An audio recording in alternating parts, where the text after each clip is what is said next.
happy Sunday. Hi, Lawrence. How are ya? Happy Sunday. Happy almost May. I can't believe it's Happy almost almost May.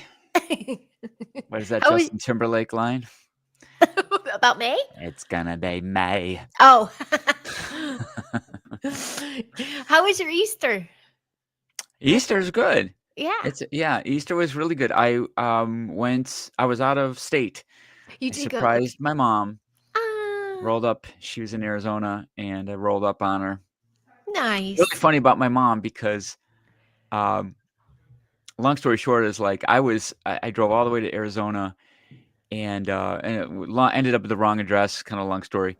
But I texted my brother-in-law, say, okay, I'm about a half hour now away because it got misdirected.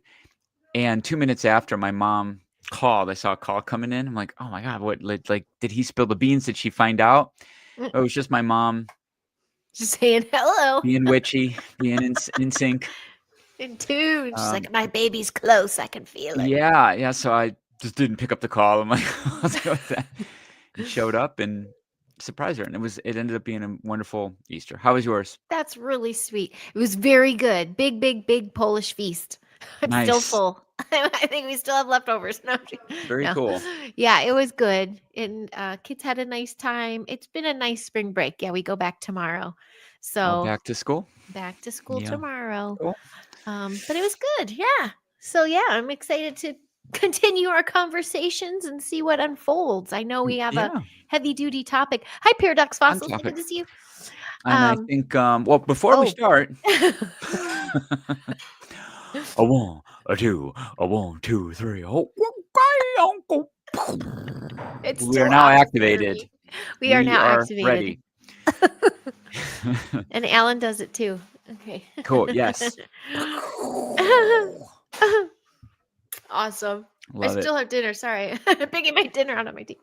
Okay. Yeah, what's our heavy duty topic today really concerns everybody, right? Like it's a hot topic. Turns everybody that's alive. Everybody that's alive. And multiple generations have had different information regarding this too. Absolutely. So I'm very curious what you have to share today. Well, I'll give the audience a hint. We just got past Easter. And when you think of Easter, what do you think of? Chocolate and candy? Eggs. Eggs. When you think of eggs, what do you think of? Overpriced eggs? Oh, right. Avian flu? Well, one thing that we think of when it comes to diet and eggs is cholesterol. Cholesterol, spooky word for a lot of people. So we're going to try to demystify that today. Okay. It is a big topic. I was telling Heidi before we started today, I think we'll probably have to do this in multiple parts. There's a lot going on, particularly as we speak currently with a lot of new research, potentially groundbreaking research on that. But I'm going to try to do a great intro today on the topic. And I think maybe hopefully get people to look at cholesterol in a new way. Oh, cool. So yeah, I think most people, just when you hear the word cholesterol, you think heart disease, heart attacks. Yeah. You sort of picture warning 55-year-old, 6-year-old man usually with their arteries clogged. But cholesterol is something our body makes. And I always say it's like, if our body makes it, we probably should question calling something our body makes just outright bad, right? So I got a little walkthrough. Yes, walkthrough, but you had said it right before I recorded. I liked how you said that. If our body is making it, it's meant for something. It's meant for something. Right? It has a purpose and a function, like everything in our body, insulin, cortisol, all these things that are sometimes associated with like a negative connotation. We need these things, right? You need insulin, right? You need insulin to put glucose and nutrients into your cells. You need cortisol to get you up and at 'em in the morning. It's just about timing and context and all these things. And cholesterol is no different than that. So, want to jump in? Anything before we start? No, I'm super stoked. I had cholesterol. They told me I had issues with it in my 20s and in my 30s and in my 40s. And all I would do, I didn't always keep checking my numbers, but my first, I said, oh, yeah, of course, I'm drinking a ton of wine and eating blocks of cheese. So I figured that was done. And eggs, cheese, and wine. You And think of all these things, right? Yeah. so I went animal products, cut my numbers in half. But then the other times I was looking at the numbers and I'm like, well, these are the same as when I got my numbers that were good. So why are they Yeah. bad now? So that Yeah. confused me. And then I have a personal vendetta against some of the cholesterol drugs. So maybe we'll Sure. talk about that. Sure. Yeah, we're gonna touch on a little bit of all that today. So Oh no. I think you got Yes, Amber, good for there you. you She go. said What do she we got have written here? a Amber, she got written a Yeah. prescription and she's like, she didn't fill it. One of the biggest schemes. Yep. That's what I said. Yeah, it's Okay. it's definitely a moneymaker. Top selling medication out there. Mm. Statin Are you, medication. are we going to get into what that happens to the body after they take them? Because that's We the could certainly beginning touch to. on that. Yeah, Okay. yeah, absolutely. I definitely Absolutely. Some of blame the them for my dad's side parting of this effects planet. and different things. Hmm. And so today is a cholesterol friend, not foe. Okay. Okay. Woohoo. What is this stuff, cholesterol? Well, it's essential for life right out the gate, right? Cholesterol is this waxy, it's a fat-like substance. It's found in every single cell of your body, and it's crucial for building the cell membranes. Helps you produce hormones, hormones like estrogen, testosterone.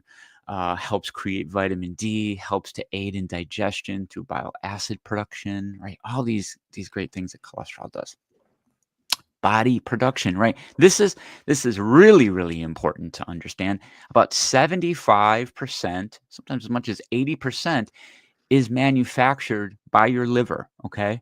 Mm. So if you whatever your total cholesterol score is, Heidi, like when they said, "Oh, you got a problem with you got this issue," just know that Uh-huh. 75 to 80% of that number, you just made that, Oh, that's right? what That's your just body's you making producing. it, right? Gotcha.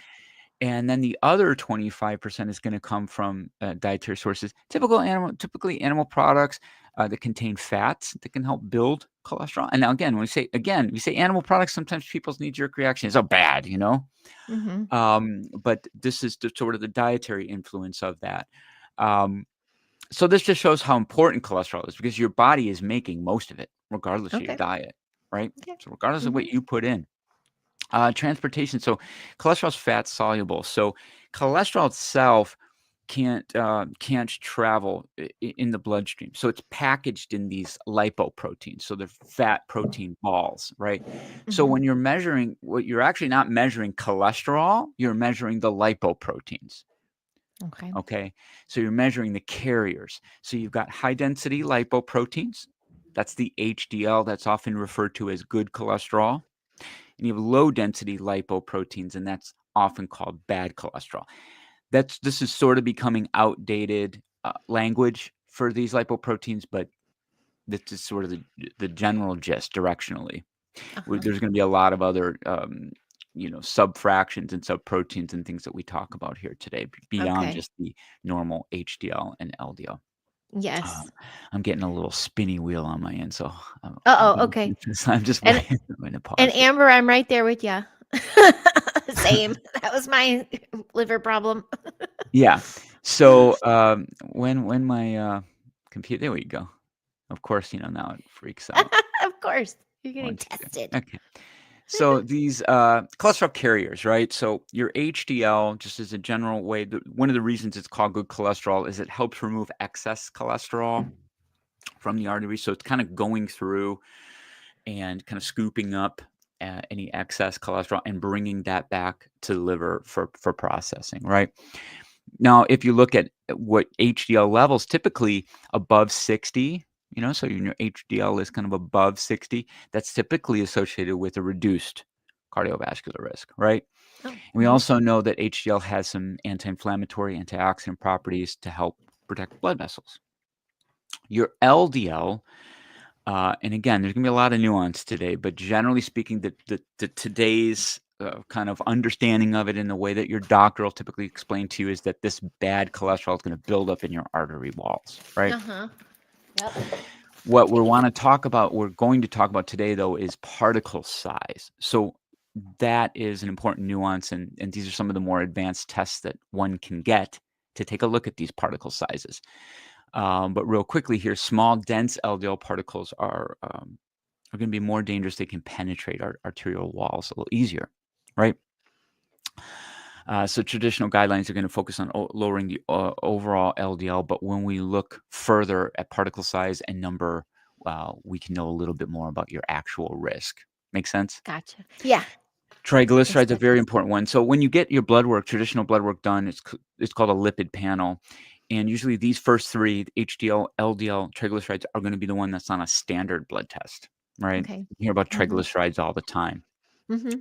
Triglycerides are essentially fats in the blood. They're blood fats, and they are created converting typically excess calories, or particularly excess carbohydrates, or alcohol, actually. So the Oh. two main drivers when you see triglycerides high in the blood, carbohydrates and alcohol are the first two things you would look at in a person's diet. You'd ask them about that. Mm-hmm. Mm-hmm. Elevated is considered above 150. When we get into testing and actual optimal numbers, we're going to talk about what the better numbers are going to be. But on a traditional blood panel, the reference range is going to say 150 and above is considered elevated. 150 and below is considered in normal. Okay. Okay. Spoiler Mm-hmm. alert, we want it a little lower. Okay. And particularly, we're going to talk about triglyceride to HDL ratio. Next up here is what are called ApoB and LP little a. ApoB stands for apolipoprotein B, and LP little a is lipoprotein little a. These are considered better risk predictors than just sort of LDL alone. Again, it's another kind of one step beyond your regular, lipid panel. Now, ApoB is going to represent a total number of what they are now calling, again, this is context because when I said at the top, there's new research coming out that may flip this entire thing on its head in terms of this atherogenic quality that supposedly ApoB has. ApoB right now is considered one of the main offenders in the development of plaques. But Okay. there's some new research that, again, why we want to do a follow-up on that, Heidi, because this year is going to reveal a lot more, and we can speak a little more directly and Copy specifically on that. this. Right. So that's why I'm just kind of ApoB. setting the stage now, and then when we Yeah. follow up, it's going to be interesting to see what we've learned. Yeah. You But as wanted in writing that you yeah, heard it first. I just want exactly. I'm Yeah. You've been right all along, babe. let it 5 be years now. known. Let it be April known. 27th, Yes. 2025. And if real quick, hi Yeah, Sandy Song Joy. I yeah. adore you. And not to sidetrack you totally, Lawrence, but maybe you have some suggestion for Amber. She was getting steroid shots in her knees and it made her labs go nuts. Decided Mhm. not to have them anymore, but it's rough, super bad knees. Is that cartilage stuff she could take? Cartilage or We could supplements? Or probably get to that. we That's can gonna get to be that. yeah, Yeah. bookmark that because that's Okay. probably gonna be a separate thing. I will say I do know, I mean, if you are, seeing your labs go off, that's common. Yeah. Typically, it's because of how your body has to process it through your liver, and then that's gonna make a bunch of numbers go wacky. Mm-hmm. But yeah, Yeah, when she took those. She's there's not a gonna be a lot of senior. things Mm-hmm. depending on her specific circumstance, what's her age, Gotcha. what's her, everything else that goes into it. But yeah, Yeah. there's certainly ways to help the joints out Cool. besides Okay. that. Okay. Um, so yeah, this ApoB, think of like ApoB, it's like there's a lot of traffic that's going through the blood, and ApoB are like trucks, and then Mm. on that trucks there's cargo, right? And the cargo would be like your LDL, and the ApoB are the trucks. So when you get an ApoB measurement, you're measuring how many trucks. Are carrying this And around. the way they're looking at it is, okay, there's more opportunities for deposition in the arterial wall and subsequent plaque buildup and whatnot. The LP little a is mostly a genetic marker, so that's kind of good to get done to just see where your genetic risk may lie. So you usually see people either going to have it really low or it's going to be unfortunately high, and that does tend to kind of be associated with mortality, Oh. higher risk. Oh. Um, So why do we need it against cell membranes? So just kind of touch again on why this is important. So the cell membrane integrity, fluidity keeps the cell walls flexible, but stable enough to function properly. So without enough cholesterol, the cells become very fragile, and they can malfunction and even die.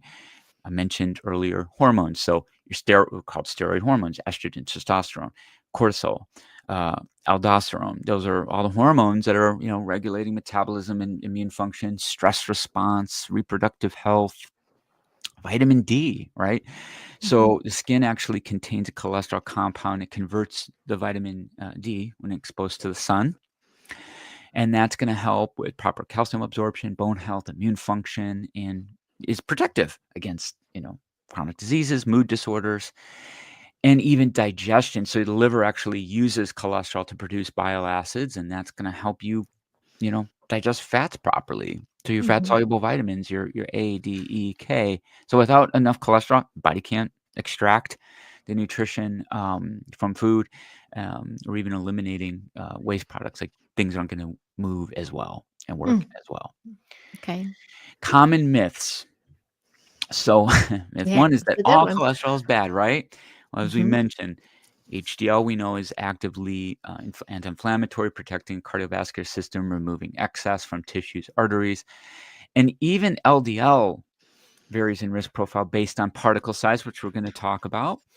We're going to talk about large, fluffy particles, and show you what tests those are. I'll also say it's not mentioned on this slide, but fighting infection, especially later in life. Ah. People later on in their years, when they have too low of LDL, they are way more at risk of suffering bad consequences from things like infections, their immune system. So your immune system really relies on solid levels of LDL. Okay. This next one is huge: eggs. Oh, I'm telling you, yeah. eggs. It's a biggie. Everyone associates eggs and cholesterol, and I feel like every other week you hear something good and bad. It just alternates. Eggs are like, since we've been alive, Heidi, There's you always know, something with it's eggs. always something. Each decade, eggs You in the news. we've been eating some form of eggs all through our human history. The bottom line here is that dietary cholesterol actually has minimal impact on blood cholesterol. So again, dietary cholesterol has minimal impact on blood cholesterol. Why? Because we have a system of regulation in our body, right? More cholesterol is coming in from diet, the body can tamp down how much it makes. Hmm. Right? Okay. You bring in less cholesterol, the body can ramp up. And look, I've seen people, again, if their body just wants to make a lot. Imagine if someone's, the cholesterol number is like 270. Well, I know 75% of that their body's making. Yeah.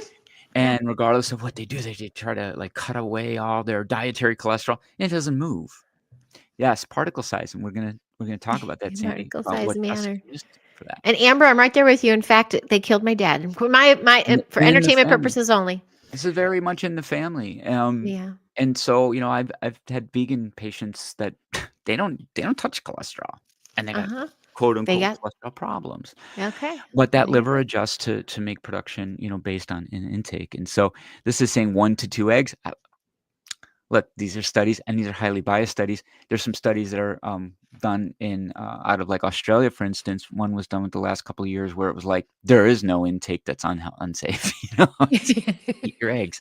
Again, context matters because it's what else are you eating on the side of it? What's coming with that? Is there toast and jelly and a I know. crisp You chocolate have a lot of croissant eggs every day. with Don't Nutella and yeah. and I found out that genetically my requirements for choline are really high. Just as a side note, and egg yolks are probably one of the best sources of choline you're going to find. And I need about 8 egg yolks worth of choline every day. That's what I Now was that gonna doesn't ask. mean You have a lot. Yeah. that I need to get my choline only from eggs, but just to give an example of how Yeah. much choline I seem to require. And this And kind of and checks you out don't with have my own cholesterol cravings. problems, right? Like you've No, never I've been flagged and you have never been that many flagged, eggs a day. Uh-huh. 50 years old, clean arteries, Good the to whole you. thing. Okay. I eat Mhm. typically 8 or 9 eggs a 8 or day. 9. Oh, My wow, 8 or 9 eggs 85-year-old a day. my 85-year-old father grew up on a farm. He's eaten eggs every single day that he's been on planet Earth. He is perfectly clean arteries. So there, there you go. There you. Maybe we're just special people, but The maybe human there's more to experience it. tells a lot. Yeah, there's more Another to it. myth is that high LDL equals heart disease. So again, we want to look at these other markers, and we're going to get into a bunch of tabs that you can see on the top there that'll go into, things like metabolic health, insulin sensitivity, inflammation. So those are things that standard lipid panels aren't going to capture. What's really driving heart disease? I'm just going to kind of look big picture here. We don't need to get into all these details, but inflammation. We hear about this word all the time. I'll talk about why that comes about. High triglycerides, actually very important. Blood sugar. Okay. Oxidized LDL. And again, that ApoB, which we're going to put a little star next to it and kind of wait and see on this one. But and then very at the very bottom is like this. It's a passenger, but not a driver of disease. Okay. It's not the main driver. So let's talk about tests. Okay. Yeah. This is just if anybody wants to get a snapshot, screenshot of some of the tests, out there to assess risk. Now, these tests is important is age range. These are, I don't believe that you need every single one of these tests if you're 25 years old, let's say, and in good health. Okay. Certainly doesn't hurt to get things tested, but these tests become perhaps more important 40 and above, 50 and above, or especially if you've already been told you're high risk or you've already got some existing health problems, maybe diabetes, or you already have an existing heart issue, and you want to get a full picture. Because you have your standard lipid panel here, which is going to give you your HDL, LDL, triglycerides, as I mentioned. I'm going to show you an example of a test called a cardio IQ. It's one of my favorites, and that's going to add a lot of these other, detailed tests. Homocysteine is an important test to get done. LDL particle size number. HSCRP, we're going to talk about that. That stands for high sensitivity C-reactive protein. That's kind of a check engine light in the body for inflammation. A CAC score, okay. Coronary artery calcium. That's a biggie. That score, by the way, when you get that score back, that can't really be reversed, but it can be kind of held in place. This is kind of a cumulative plaque buildup. There are some chelation therapies that are a little hit or miss, but generally speaking, I tell people that's kind of like where you're at. But then the goal would be, if it is a high number, the goal is to now not allow it to, get out of control. Okay. So let's take a look at. Let's just take a look at the cardio IQ. Okay. Okay, this is a sample. John Smith. This is just this is a basic sample. This is not a real person. This is just a dummy test to show. Okay. And you can see, I'm just going to scroll quick. You see all this detail. Oh, wow. Yeah, that's what you can't wait for, right? He's saying he's on full-on strict carnivore for 3 months. I'm waiting for my next blood panel. Can't Okay, wait. yeah. So anyone out there, this is a this test. what it would be? Quest Labs, Quest Diagnostics. Just look up cardio IQ online. So you can find a local lab to do it. You can talk to your doctor. Quest Depending is on your big out here. doctor, more progressive doctors are hip to this style of testing. What about if some people don't have a regular doctor or regular insurance? Can they still call these labs Yeah, and get I mean, their own panel? there's all kinds of services nowadays. Function Health and different things online that just look up and kind of an at-home thing or mobile blood draw units that you can look into. Oh yeah, that was. What about at Call up home the Quest Labs. urine? You're not Yeah, urinology. Is that get the same urinalysis. kind of results? Well, Or urinalysis is a little different than this. It's a blood test. Okay. But Well, yeah, that's a big difference. But the yeah, liver, you're only just checking a couple of things versus your whole panel, right? right. Yeah. But Okay. this is an advanced. Hi, This is dear. an advanced. Let's just say for an easy term, an advanced cholesterol panel. It's a Okay. little bit beyond that, but it's called the cardio IQ. Okay. And we won't get hung up too long on it, but I'm just going to touch on some of the major things on this test. So you see the first part is kind of a lot of your basics, your HDL, triglyceride, LDL. One thing that we look at with your basic panel is not only the triglyceride number, but we want to look at the triglyceride HDL ratio. So I'm going to pull that up. So American Health Association, they still consider this 150, you know, and under to be normal. But they've updated their recommendation, and I would side with that you want triglycerides to ideally be below 100. So you can see risk here, triglyceride level range under 100 would be optimal. Okay. 101 to 150 would put it into low risk, and then above that you get moderate, high, very high. Then the next thing you would look at is that ratio, the triglyceride to HDL ratio. Typically, you want those two numbers to be close together. Mm-hmm. So a really bad scenario would be, and I've seen this, Uh-huh. someone with a triglyceride of 250 or 300, or I've even seen them as high as 1,000. We're saying, does enzymes Yeah. have anything to do with that? Can you make that more specific? In what way do you mean enzymes have Which do you anything? mean, Derek? Yeah. You Because mean there's a lot of okay. enzymes. There's enzyme in the blood. There's enzymes, digestive enzymes. There's enzymes you can take Mm, to.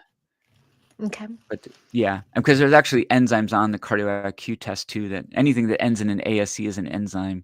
Okay. Um, but this Good is a job, really Joe. important Mm-hmm.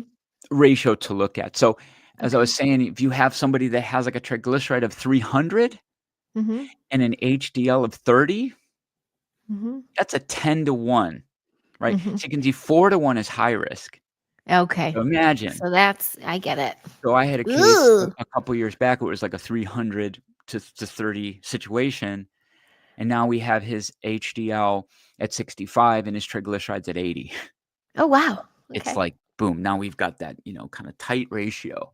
Okay. He's basically in the green, right? Okay. So Okay. that's really important. That first part. The Mm-hmm. second part is that particle assessment. Okay. Okay. Mm-hmm. Um, Now, this is just very simply LDL small, LDL medium means the smaller sized, sort of stickier, more likely to cause problems particles. You can see in this case the red, that's higher than optimal. Okay. And then you see below the HDL large, we want more of the HDL fluffy. And that's actually also below here, HDL to be high density lipoproteins, the kind of buoyant, and then small density LDL, and so this is sticky. So we want more of the buoyant and less of the sticky. Less sticky. Okay. This, Ooh, the sticky. That's so interesting. I had a acupuncturist that used to say I had sticky yeah. blood. So that's Now, probably of these, I'll just kind of focus in on the two that I'd mentioned. Was the mm-hmm. apolipoprotein B, One sec. Oh, which is Derek. that ApoB. Those are those cargo trucks, Uh-huh. and then the lipo little a, and this would be more of a genetic thing that it's difficult to really move, but it does give us an idea of how aggressive we need to be with diet, lifestyle, potentially prescriptions. Although we kind of go to natural solutions first. Okay. Yeah. Yeah. Um, is kind of moving on down the line in terms of enzymes. That's why I was kind of clarifying, because in Oh this yeah. next section, These- this, for instance, myeloperoxidase is an enzyme that if we see this elevated, so typically enzymes in the body are healers, Okay. right? So when we There you see go, Derek. enzymes elevated, the Mhm. enzymes themselves aren't a problem, but the reason if they're elevated is there'd be like Oh. firefighters showing up. Like if you drove up to your house and you saw a bunch of fire trucks and firefighters, you'd be upset because they're there for not a A great reason. reason, Yeah. but you would be happy that at least they're there. That's kind of how you have to think about it. Okay. So the Okay. firefighters are on the scene. In this case, when you see low myeloperoxidase, in other words, under 470 in this case, that's a good sign. That means that in this case. So again, there's different inflammation markers. So when people say inflammation, there's not just one. Unfortunately, CRP, like in this person's situation, is pretty high, relatively Mm-hmm. speaking. Mm-hmm. And the thing with these inflammation markers like CRP, it doesn't necessarily tell us why. We just know that the body is making more of this protein, and and then that's why we have to do an assessment of where might this inflammation be coming from. Now, Okay. obviously, for me, I'm looking at diet first, but it could be other things, environmental exposures and medications they're doing, or even just lifestyle. Like, you can become inflammatory if you don't sleep enough, or you're stressed. Like, you can measure a person's blood. Wow. And LPPLA2 is another one. These are all inflammation markers. This one here, fibrinogen, Mm-hmm. that's kind of a measure of sticky blood. All right, so if the Okay. blood starts to get sticky, and Mhm. enzymes, one is actually an earthworm extract. Woo! Lum lum I don't know why. Baluque is kind of the name of it, lumbrokinase, and that can break up fibrinogen and reduce that score. So there's Huh. another term where enzymes. Things in here like ADMA, SDMA are related to endothelial health, the blood vessel lining health, and nitric oxide production, right? Those Mhm. can inhibit nitric oxide. Nitric oxide is what sort of keeps blood vessels dilated and open. Mhm. We can make nitric oxide through breathing in through our nose for nasal breathing. We've talked about nitric oxide before. Mhm. Keeping homocysteine down is nice because elevated homocysteine can aggravate the blood vessel lining and inhibit nitric oxide production as well. We see some of these markers off. We might want to also look at homocysteine. That was why I had that test up there as well. So you Okay. can see how much detail comes in this test. Holy smokes, yeah. We can look at glucose. This becomes really, really important. Blood sugar. Hemoglobin A1C, which is a 90-day sort of snapshot of blood sugar. Mhm. Insulin. Now, I'm going to push back on this one because although this cardio IQ test says that this person is in the green, Mhm. I'm going to tell this person I don't like this score. Ah, And I'll show okay. you why. I want to spend a few minutes on this one. So you can see Yes. here the reference range is anything under 23. Okay. Now, this ideally is going to be a fasted test, so this is a fasting insulin score. Mhm. What I'm going to look for, is a fasting insulin less than 8. Oh. Okay, this is a more current understanding of fasting insulin. Less than 8, and even better, probably around 4 or 5. Are you saying fasting insulin test mean you have to fast before you take the You test? fast before you do this blood work, Okay. right? 12 hours and, no food, you can have water. Mhm. And then this gives us a sense of how much circulating insulin there is. I see. And if Okay. you have a elevated fasting insulin, it means that you might be on the verge of becoming insulin resistant. Your body's making more to try to do the same job, and it Mm. shouldn't need that much. If you're insulin sensitive, it means you need less insulin to sort of do its function. And the Gotcha. reason that we want a lower is we can look at here. This is actually an older study that not a lot of doctors know about, identifying prediabetes. So Mhm. important. Nearly 100 million adults in America are pre-diabetic, and like half of them don't know. Oh, geez. Oh god, that's And scary. Yeah. pre-diabetes is not to be taken lightly. It's still a Okay. problem. Even though it's pre, you're still metabolically unhealthy. And we know, I think about 5 or 6% of Americans are metabolically healthy. So Mhm. 95% of our countries Are metabolically really unhealthy. metabolically unhealthy. If we look at it in the Pre-diabetes too, I'm sorry to say, but yeah, diabetes too, that is also like just taking in too much sugar. I mean, in layman's terms, well, kind of in too layman's much terms, I sugar mean, in the body. it's you use sort of blood sugar readings to assess Mhm. diabetes, and typically it is from excess that. But excess energy in general, Okay. just consuming too much. Gotcha. A lot of times it's like consuming too much fats and sugars at once is not a great shake. Your Okay. body's like, okay, this is just giving me all this energy, Mhm. and I don't need it, and I'm storing it, and Gotcha. cells become insulin resistant through that lack of activity. It's a lot of reasons. Okay. Using your body is great because your muscles are like sinks for glucose. So think of your muscles as being good storage place to put what's called glycogen, stored glucose. If we look at this paper, it revealed that a fasting insulin level above 9, prediabetes would be correctly identified in 80% Mm. of those people. So to go back to this at a 17.5, I'm going to tell that person, let's work on that. Mhm. Also going to see vitamin D on this test, which is great. Yeah. Many This people are shows deficient, huh? With above vitamin. 30 as being reference range, but optimal, we're going to say 50 to 60. Okay. So if a person had a 30 or 31, I'd say, let's try to get that to a little higher. Things like TMAO, that's a metabolite. That this one is also controversial. I'm not completely sold on it being a risk marker, but this has been included in this test. The history of this test, by the way, just real Mhm. quick background. Uh, this goes back to the late 90s, early 2000s. A place called Bale Donin Cardiovascular Clinic. they would run this test on their patients, and you would kind of be under their care. They would give you a protocol to go by and diet and lifestyle things to follow, and they would check these markers every 4 months or so. Mhm. And basically, their deal was if you were under their care and your markers were all in the green, if you had a cardiovascular event, they would give you 100% refund of anything you ever spent with the clinic. And in the last I checked, it was a couple years ago, and they were doing this for 25 years, and they only had to give 2 refunds in the history. Oh, So wow. we would run this test at the center I would work at, and we would essentially tell patients, like, look, red doesn't guarantee you're going to have like a heart attack or stroke, Mhm. but green, we can damn near guarantee you won't, Okay. you know? Yeah. So it's Okay. sort of like, looking at it from that perspective. Yeah. Um, And and yes, Joe, I hear you.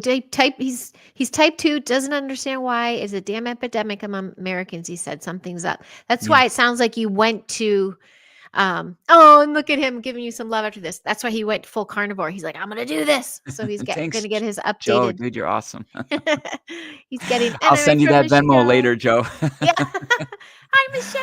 It's my beautiful friend Michelle. Um, lastly on this test, I'm kind of Yeah. going through it quickly because there's a bunch of other things I want to show today. Yeah, yeah. This is kind of an introduction, and then I think each of these things we can do spin-offs. I mean, insulin Yeah, yeah. itself is a whole show and all these Sure. things, but it's a good test to understand and to be familiar with. And then there's just generally what they call a pattern, and it's Mhm. going to be, it breaks it into two: is an A pattern or B.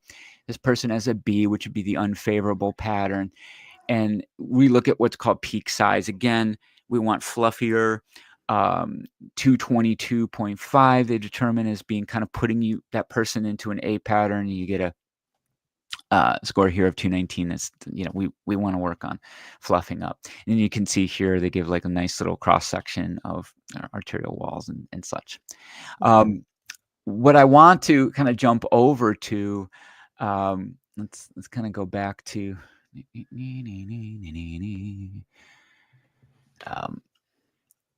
kind of jumping back over to here. Let's kind of get into the medication route and Oh what's boy. out there. And Okay. yeah, And let's yes, talk about Sandy, this I real quick. hear you. She has the same thoughts as you, by the way. As the red doesn't necessarily mean you're gonna die. Yeah. Right, exactly. It's not Yes. like a death sentence or something. It's just saying, okay, might be worth Something attention, to look at. something Mhm. to look at. I got very spoiled, and I have a lot of biases, I'll admit. The doctor that I work for ran a lot of blood work. We looked at a lot of tests, so I'm used to looking at a lot of different things Mhm. and to paint a picture of the person's real risk. Okay. There are a lot of doctors that if you ask them to do these tests, they roll their eyes. They're really stuck in sort of like, 1990 Wow. with this stuff. Yeah, But they're I've like done enough. doctors. Look, when I was at the Center for Integrated Medicine, to anybody out there that hasn't been tuned into our show or whatever, but like I did over 8,500 consultations on patients, and I'm looking at a chart for every single one of those sessions. I've had a chance to look at a lot of blood work, Mhm. and It's when you look at that much, you just start to see trends. and It's a patterns. You saw the pretty big pattern. sample size. Yeah. And, you can see, okay, when we did this with the patient, this happened. They did this, when they do this, this looks like this. And you begin to kind of get a gist of what's needed with people. Yes. Now, Absolutely. the main medications out there for cholesterol these days, Mhm. statins Ugh, and I can't stand it. PCKS9 inhibitors. Mm. Statins are working by blocking a liver enzyme. To reduce the overall production, right? Okay. So they just kind of dam it off. The PCSK9 inhibitors, they actually work a little differently. They're blocking a particular protein to basically try to expedite the removal of. So there's one that blocks, and then there's the other one that kind of expedites the removal of. Then you have like things like fibrates, another class of drugs, and the niacin, which we know is vitamin B3. That was used. It's sort of fallen out of favor with a lot of doctors, but that's still kind of out there as more of a mainstream strategy. Mhm. Now, so here's the thing with sort of alternatives and things to think of, right? When you're talking about, okay, the doctor says, I want you to be on a statin. Mm-hmm. I Mm-hmm. say the first thing that I would do is I would work on diet, and I would look at carbohydrate, processed food intake, alcohol intake. I would start to clean that up first, right? I'll get an Yes, idea of that. If absolutely. a person has some weight to lose, I would start focusing on just that alone. That cannot be overstated, because just kind of getting the body weight into a healthy range can clean up a lot of issues, inflammation markers and whatnot. And Yeah. again, that would be the first thing I would say is, well, what did your doctor look at? Let's look further at all the other stuff, as we already went through. Yeah. Yes. Um, And yes, Sandy, it is. I see you there. I put that up just in case. Sandy's looking at what I put in the chat because I'm going to have to share this once in a while, for especially because we're not, entertainment purposes yeah, only. because I'm not Now, literally like, just going to share my human experience with us when he's done talking. Okay. yeah. Now that's kind of the first thing that I would, start to do. Uh-huh. Um, for those that are like, look, I am, though, psychologically, I'm really I really kind of want to move that number down, that total number down, and I understand that. We would look at something like red yeast rice. Oh, yeah. You Now, shared red that yeast before. rice back in the Mm-hmm. late 90s, it was removed from the market. I want to give people history in this because it's very interesting. Red yeast rice was Yeah. taken off the market Mm-hmm. because drug companies uh, basically was working too well. And so Yes. Even they were it's good. trying to get it classified as a drug. Mm-hmm. They didn't win in court. Red yeast rice was allowed. Now, this being said, red yeast rice works in a similar fashion to a statin, so it does carry with it some of the same side effect potential, but it's not nearly as much. Okay. Side effects, and one of the bigger side effects on statins is muscle pain, Yes. reduced energy, Mm-hmm. and in many people, sometimes cognitive things, The Alzheimer dementia, but brain stuff. right? The Now, brain stuff. one of the things that I would say, if someone just like says to me, Lawrence, I don't care, I'm listening to my doctor, I'm on a statin, I don't care what you say. Uh-huh. Okay. Okay. What I'm going to strongly suggest is talk with your doctor about dosing Mm-hmm. and include something called coenzyme Q10. Mm-hmm. Coenzyme Q10, the chemical name for that is ubiquinol or ubiquinone. Mm-hmm. Ubiquitous, meaning it's everywhere. Found in higher concentrations in the heart, helps generate ATP, energy. Mm-hmm. Mm-hmm. Yeah, the 90s, yeah. And both statins and red yeast rice can inhibit that production. That's why I'm saying red yeast rice doesn't, you want to also be on this CoQ10. Typically 100 or 200 milligrams of CoQ10 can kind of offset, any of the Keep downsides them. of the statins. Mm, Now, statin. um, plant sterols, plant fibers can also be helpful as part of a dietary change, for someone on this. But your red yeast rice. Another thing is called citronol, which I don't have Mm-hmm. on here, but Binging. citronol, Sytrinol.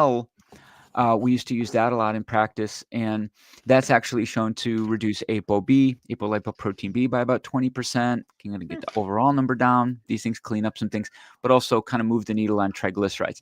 I am a big fan of that triglyceride HDL is the biggest thing that I look at, to repeat Okay. that. Yeah, you've stressed that. If I see somebody that's coming in with a low C-reactive protein, low inflammation markers, everything's clean, blood glucose is good A1C, right? All this stuff is checking out. Triglycerides are like 70, HDL 60. All this stuff looks good, but their one marker, LDL, is high. I'm sorry, but I am not going to trip on that. Oh, okay. There you go. That's me, again, for Mm-hmm. entertainment purposes Yeah. only. We gotta keep throwing that up there. That's just me. Yeah. Okay. I Okay. want to now jump over to, I just kind of grabbed a couple studies to sort of directionally give people an understanding that there's literature out there that seems to kind of contradict Okay. the narrative, right? Okay. One study Quick. comes, yeah. I know before you start sharing all that, Joe Fox question. He wants to try it with niacin, but being full carnivore, not sure I need to. Also, I eat liver every other day. Wait, take magnesium to titration? Is that Okay. a okay? Sorry. So magnesium critical, form of magnesium really matters. I like some of the more new generation magnesium combinations, like the biooptimizers that have like the malate and the glycinate and the taurate. And huge fan of magnesium. Anybody that knows me, I'm like a magnesium nerd. I got a magnesium glycinate bottle sitting right next to me here. Awesome. One of my favorite forms, but magnesium is critical. It's involved in over 300 functions in the body. It's super depleted from the food supply. Magnesium you can typically take up to a threshold of bowel tolerance. It's kind of a good indication. It's like when you kind of get to a higher amount. Magnesium oxide is more of a laxative sort of thing that you would use. That's why I like more of the combinations or the glycinates and malates. Okay. Magnesium with vitamin K, absolutely, especially MK7, a form of K2. I want to go back to that last question, Heidi, because there was a couple more things to it. Yeah. Okay, yeah. So there's a couple things here. Niacin, so I mean, niacin's fine. The B3. In fact, niacin can amp up what's called NAD, NAD plus. Yeah. The NAD supplements, I think, are a ripoff. Okay. Just look up They're calling plain it the old anti-aging niacin. thing. You look Yeah. up plain old niacin. I do niacin like 2 or 3 times a week before bed, and I do the flush form. I get the skin flush. You might have seen pictures of me, Heidi, all tomato faced on Facebook. If you're new, so the carnivore thing though, if you're new to carnivore, get some blood work done every few months here and see where things are going to kind of assess. But the one thing I'm seeing is the liver every other day. How much, Joe? Yeah. Because liver we need in a very small amount because the potential for too much vitamin A. Are you talking about like beef liver supplements or eating liver? Eating liver. He says he eats liver every other day. Oh, okay. Now, if you're eating like an ounce or something, small amount, that's probably fine. If you're eating a pretty big chunk of liver every other day, that might backfire on you. Might be too much. There might be too much vitamin A, and that can be hard on your liver. So, all that being said, and I'm not sure other things about Joe, how old you are, your general health, all these things, but I know I know last time he was talking with us, he dropped like 100 pounds or something. magnesium. Yeah, magnesium. It's funny, Amber. I'm assuming you're female, Amber, because magnesium magnesium works a lot for men and not as much for females. Oh. I still think it's important to take, but magnesium, the blood vessels are contracting and expanding, and magnesium tends to help kind of tonify the blood vessels from doing that. But in females, there's other factors, a lot of times hormonal. You might want to, if you haven't tried stacking magnesium with feverfew, it's an I've heard herb of that. that can help, but migraines can be real tricky. Sometimes they're mechanical. You might want to look at just what's going on with your cervical spine. Is there anything going on with your posture and your neck? You might need like some, PT or something going on there. The magnesium's one part of it, but migraines are tough. They're really tough sometimes. Yeah. Oh, look at Michelle. Yay, thanks, Michelle. Selenium. Selenium Yeah. is good with magnesium. Selenium. Okay. Another good And source. look who's coming in. Brazil Blazer's nuts. coming in hot. Blazer's coming in hot. 2 or 3 Brazil nuts. Hey, Hi, Blazer. Blazer. Let's go to this centenarian study real quick. This was a 35-year study, so they tracked people over the course of 35 years in Sweden, one of my home countries. And the very quick thing here, because I want to be mindful of time. Okay. This was interesting. This tracked people and who lived to 100, who didn't. One thing of note, talking about male and females, 1,224 participants lived to 100. About 85% of them were female. So, being a female, that's female. Good. But what the researchers were kind of surprised by was higher levels of total cholesterol and iron, with the caveat lower levels of glucose, creatinine, uric acid, and some of these other liver enzymes, GT, alkaline phosphatase, lactose dehydrogenase, these others. But this was interesting, higher levels. And those levels were in a range anywhere from 200 to 270. So, if you go into your doctor, anybody over 200, they want to put you on a drug. Okay. Well, in this case, provided especially glucose and some of these other inflammatory markers, provided those were in range, the people that had the higher levels of total cholesterol live longest. Oh, So take that, put it in your pipe, figure that these one are out. good. These are juicy, right? I only picked That's a a good couple because one. I knew I could go down a Those rabbit hole, are but I just wanted awesome. that one was kind of like a curveball out there Yeah. and recent enough. And then another one was statin therapy, This is a not good one. warranted for a Mm-hmm. person with high LDL cholesterol on a low carbohydrate diet. Hmm. And one of the reasons was because what that low carbohydrate diet could do to the HDL triglyceride ratio. So you can see that in the summary, who have achieved a low triglyceride HDL ratio right here, Okay. review of the literature. So they kind of did like a meta-analysis. One Okay. more thing Hey, here. Bauer. Thank you, We're Professor. gonna close. One more thing about Uh-huh. CRP. I want to put this on the screen because it's a real important one. Yeah. They've really updated the optimal target for CRP. So I want to share that with anybody that's getting a CRP. Some of these even would show a range of 0 to 8 being normal, and that's just nuts. Anything over a 3, we would consider high risk. The caveat with that would be if you were feeling sick, you're Mm-hmm. unwell, and you got your blood work done, you might see a very high C-reactive protein because of that. So if you had a recent illness, it might be 20, 30. In the case of COVID, sometimes it would get to 50 or 60. Oh, shit. But that's an acute measurement, but a sort of chronic, CRP, we want it under 0.65 ideally. Now, if somebody had a 1 or under, I'd be okay with that, but a 0.65 is now the new optimal. Okay. Oh, And Joe, so you're anybody that's so over funny. 3. So we can close all this Wow. stuff up. That Holy brings us kinda smokes. yeah, I mean, this is you can see is just, like, a lot Yeah. to this to the assessment of, like, Yes. cholesterol and what all this means, and so I would say be familiar with these tests. Yes. We have to These educate ourselves because Mhm. honestly, it's criminal, Lawrence, what is being pushed on the people. See, finish your thought though. We No, need to be so to familiar finish with this, these it's like tests. to be familiar Mm-hmm. with these tests, keep your Mm-hmm. eyes peeled for future episodes from us because I'm following closely some of this new research. There's a team, I mentioned them last show, we had Heidi, but a team of citizen-funded scientists Nice. where they crowdfunded the research. So this is really exciting Nice. stuff. And they brought on really experienced researchers on the team. And they're looking at, and this is maybe a teaser for the future, but there's a really interesting population of people that they have termed lean mass hyperresponders, LMHR. It's something Hmm. interesting to write down. Mm-hmm. And these are individuals when you put these people onto a low carbohydrate diet, Mm-hmm. they exhibit what is called a triad of sorts, where triglycerides go down, HDL goes up, and they have a very, very high LDL. Mm-hmm.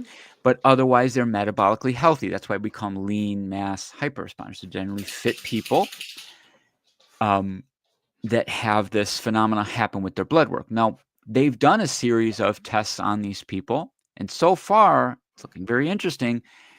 One in particular was they tracked this group of people for close to 5 years. The average was about 4.7 years. And the average age was about 55, which is the sweet spot for, checking cardiovascular. This is kind of when, you hear about people having heart attacks, it's your 50s, your 60s. Mm-hmm. Most people, if they kind of get through those years, it's Mm-hmm. interesting, right? Mm-hmm. Mm-hmm. It's kind of like prime time for heart attacks. And what they found in these lean mass hyperresponders is their plaque progression was no different than, you know, anyone else. There was no, in other words, there was no rapid progression of plaque that they were seeing. Gotcha. And then the recent paper that this team just put out, like very, very hot off the press, and there's some follow-up summaries and different added supplemental material coming out, like I think this week. Mm-hmm. But this also looked at this group of lean mass hyperresponders. And in this case, they were looking at the apolipoprotein B and at the LDL, and they were trying to see, was that associated with increased plaque? Now, their conclusions and findings were, it is not. And the title of the paper was Plaque Begets Plaque. And what they're looking at, they're saying that the people that came in that had some measure of plaque, there was a sort of plaque progression.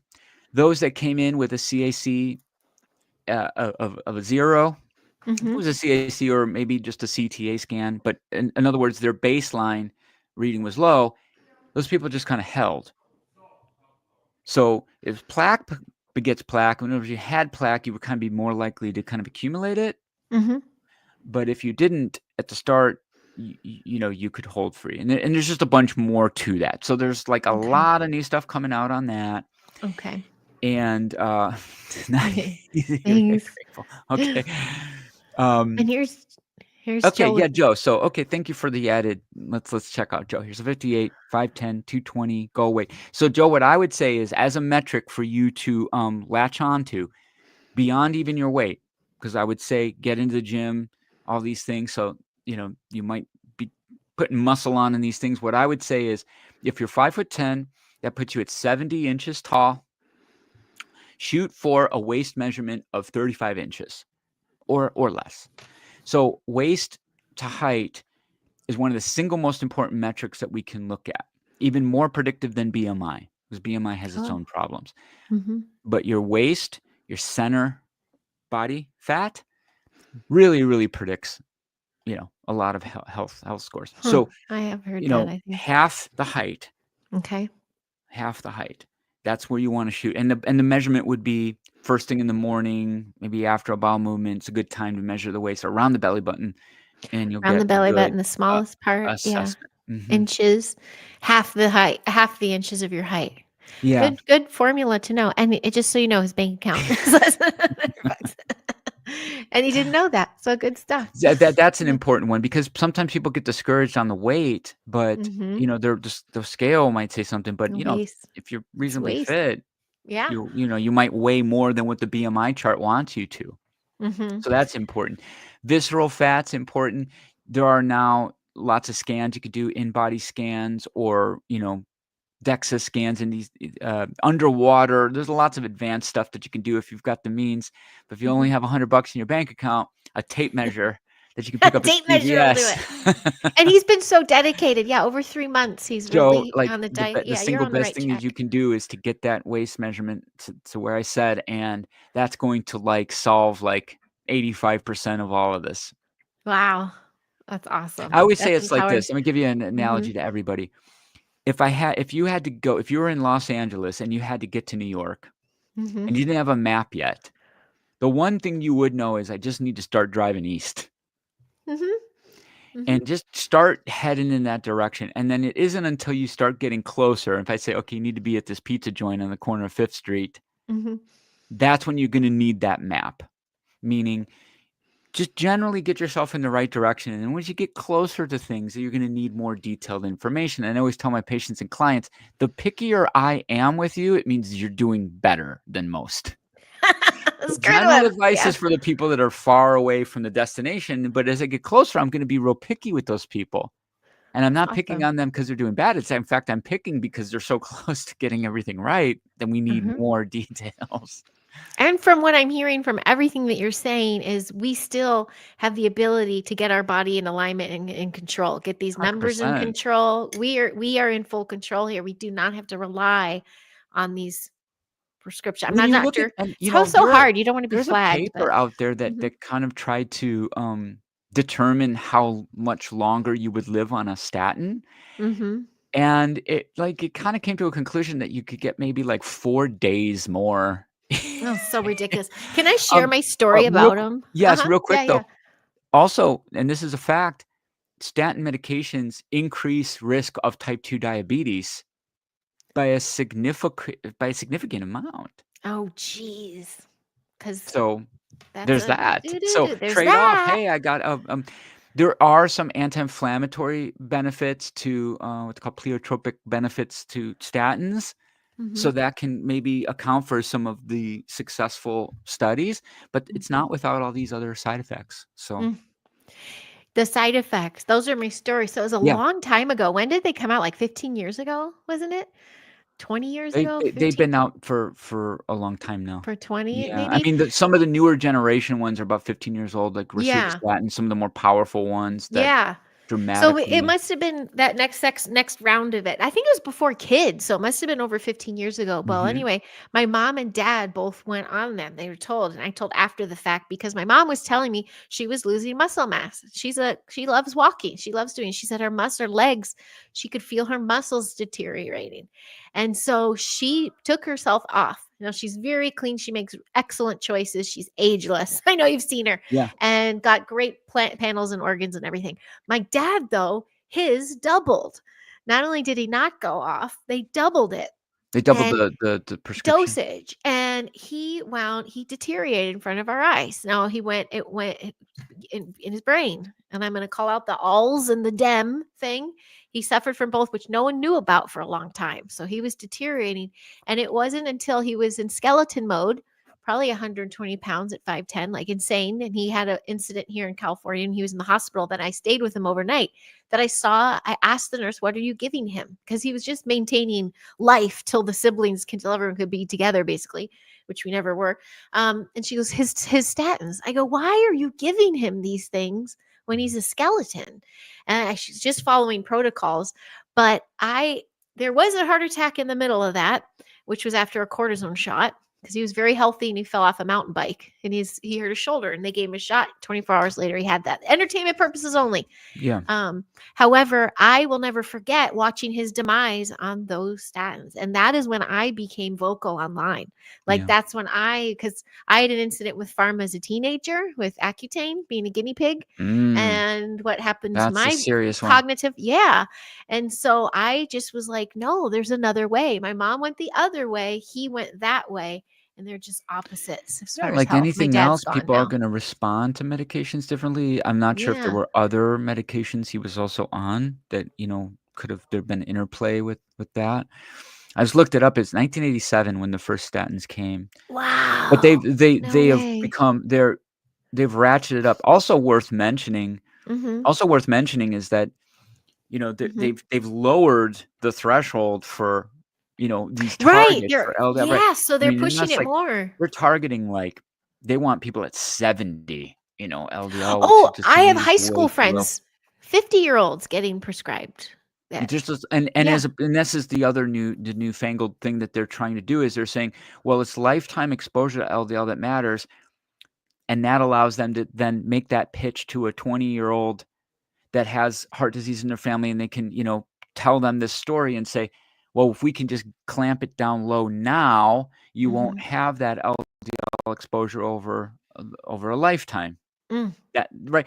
And the pitch is the operative word. They Drug pitch. companies are always looking for a way to Uh, expand the customer base and the length of time people can be on, these medications. So, yes. Hi, Carol. I Thank you, Carol.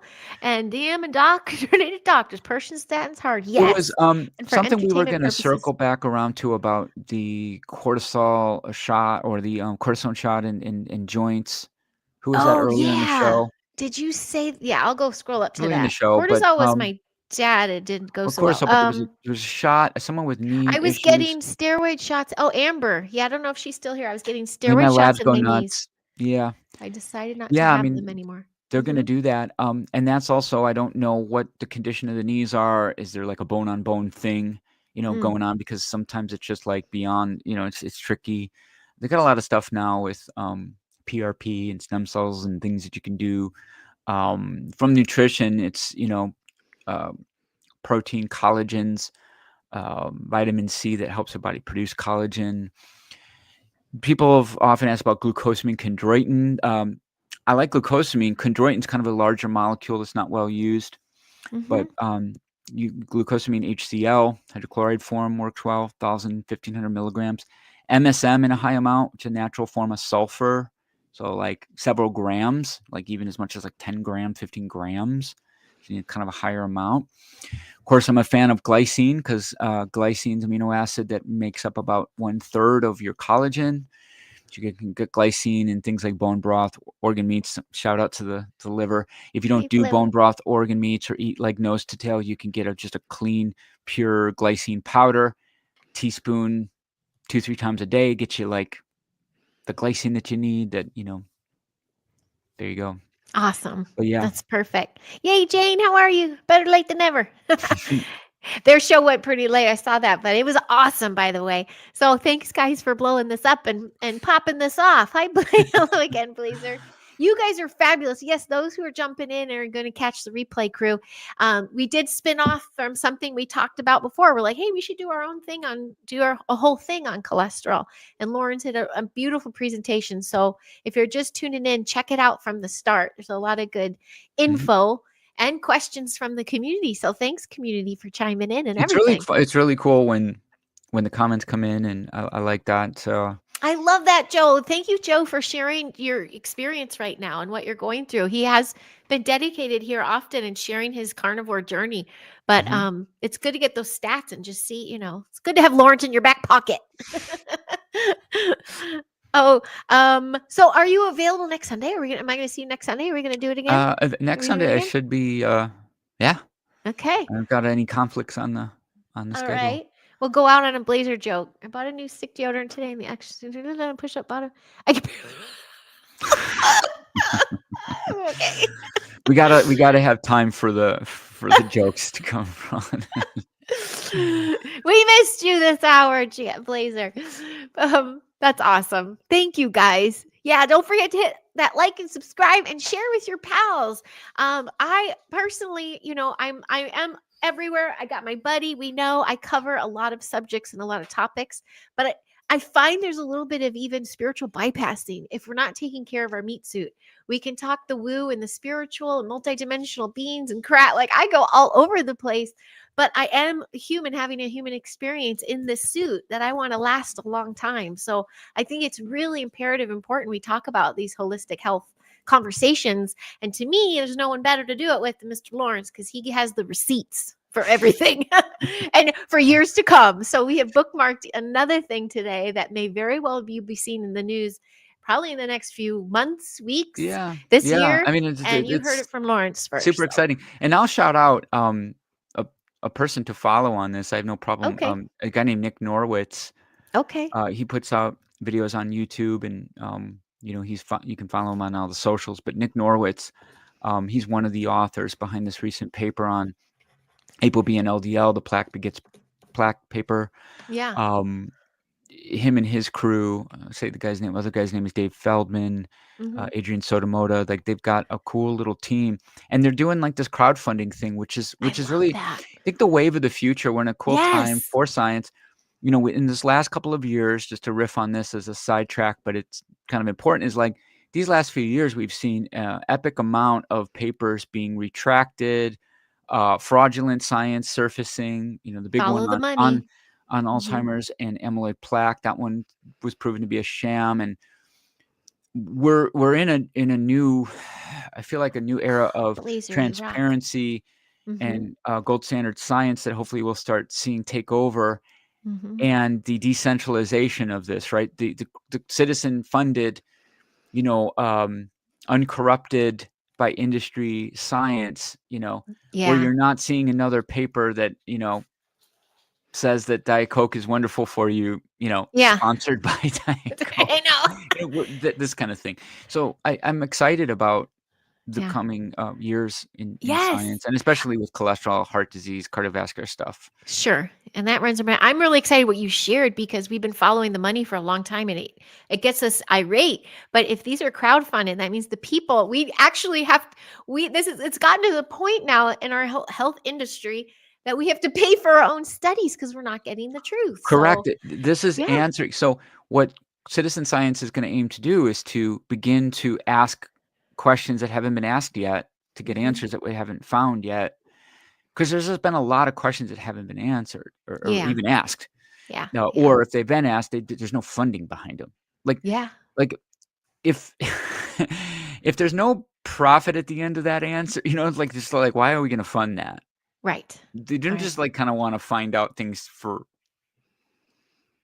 altruistic reasons. It's typically to like, ah, okay, we're now that we got that answer we wanted, Mhm. now we can create a product Mhm. to sell and a drug to prescribe. Uh-huh. Blazer found a link to Nick Norwitz, you were Oh, saying. right on. So Yeah, yeah, it was there awesome. you go. Well, thank you. Well, cool. Well, let's think of something. We'll chat and we'll catch up next week with everybody. And yeah, enjoy the replay, everybody. And thanks, Joe Fox. I've gotten Valerie Bertinelli before. I love it. I'll take it. Tiffany Amber Bertinelli. Tiffany Amber was the big Chicago one, wasn't it? Okay, awesome. You guys, exactly, Bauer. You're still thanks, Bauer. Thanks for that. There's no money in a cure, he's saying. Absolutely. And this is my favorite blazer. Yep, be the glitch. We gotta be the glitch. Yes. Matrix. Yes. Yes. Thanks, Yes. guys. Thank you very much, you guys. And thanks, Lawrence. There's riches in the glitches. Yes. I love that. Oh, Thanks, Michelle, Heidi. I love you so much. Okay, I will smell all of you later. Thank Be you. well. Yep. Thanks, Lawrence. Be well.